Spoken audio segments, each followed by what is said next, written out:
Kasi araw-araw kailangan namin magpaliwanag tungkol sa aming pangalan, tungkol sa aming kasarihan. So, nakikita namin na malaking tulong itong legal gender recognition.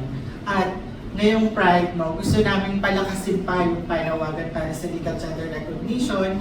Kaya naman, kasama ang iba pang mga kasamang mga trans organizations dito sa Pilipinas, bumuo kami ng isang koalisyon para sama-sama makibaka para dito sa laban para sa legal gender recognition.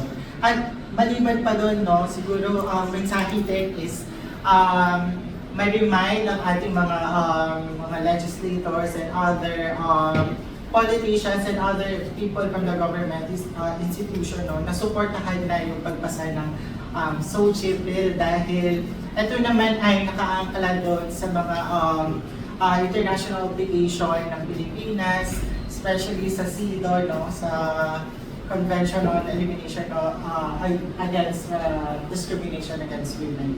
So yun, so maraming bagay. So yun dalawa lang naman. So legal gender recognition at ang SOGIE bill. Siguro panahon na siya na mabigyang pansin na may pasa na siya sa Kongreso, sa Senado, at maging batas siya.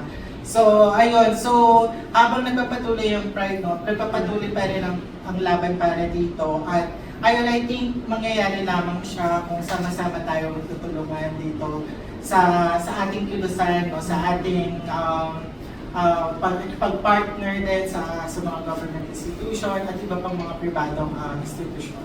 So, yun naman po, ang pinaka-main message is supportahan po natin yung mga laban ng ating mga kapatid sa LGBTQIA+ community.